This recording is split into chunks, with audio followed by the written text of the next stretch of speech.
फिलहाल ये काम मेरे गले पड़ चुका था और मैं इस काम के गले पड़ चुका था। बहुत सारे लोगों के कमेंट्स देखे थे जिसमें वो ये कह रहे थे कि आपने कारपेट्स वाला काम क्यों छोड़ा।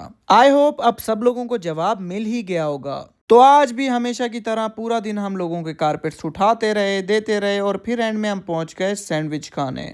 सैंडविच खाने के बाद आपके भाई ने ब्लैक टी का एक कप चढ़ाया और उसके बाद हमने कुछ मजीद काम किए। आज ईद के बाद पहला वर्किंग डे था जिसकी वजह से मेरी हालत तो खराब थी ही थी, इन भाइयों की मुझसे भी ज्यादा हालत खराब थी। सारे काम शाम खत्म करने के बाद मैं वापस शॉप पर पहुंचा जहां पर मैंने गाड़ी अनलोड करवाई और उसके बाद क्लोजिंग वगैरह करवाकर मैं निकल पड़ा वापस घर की तरफ। घर जाते जाते शुक्र है मुझे याद आ गया कि मुझे लेनी थी कुछ ग्रोसरीज, क्योंकि अब से खाना मैंने बनाना था खुद। और यूं ग्रोसरीज लेने के बाद आपका भाई फाइनली घर पहुंच गया और फिर शुरू हुआ मेन काम जो कि था खाने का जुगाड़। आपके भाई ने बैठे बैठे सारा मसाला बना लिया था, लेकिन समझ ये नहीं आ रही थी कि बनाऊं क्या।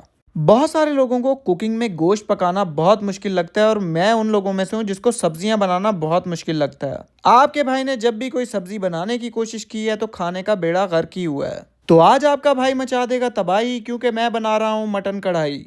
इस कढ़ाई को बनाने का प्रोसेस बिल्कुल सिंपल है। सबसे पहले हम लोगों ने मसाला तैयार किया, उसी मसाले में गोश्त को भून लिया और फिर पानी डालकर प्रेशर देकर गोश्त को गलने के लिए छोड़ दिया। जब तक हमारा गोश्त, मेरा मतलब है बकरे का गोश्त, गल रहा था, मैं आ गया कोको के बच्चों को एक दफा फिर से खाना देने। टाइम का अंदाजा ना होने की वजह से हमारी कढ़ाई जल चुकी थी। अब आपके भाई में सारा प्रोसेस रिपीट करने की बिल्कुल हिम्मत नहीं थी, तो मैंने सही सही बोटियां निकालकर साइड पर रख ली जो मैं रात के खाने में खाने वाला हूँ।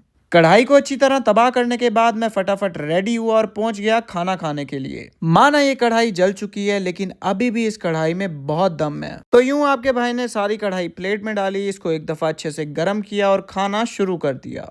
खैर इसी के साथ आज का व्लॉग हुआ एंड। मजीद व्लॉग्स के लिए अपने भाई को फॉलो कर लें। कल तक के लिए अल्लाह हाफिज।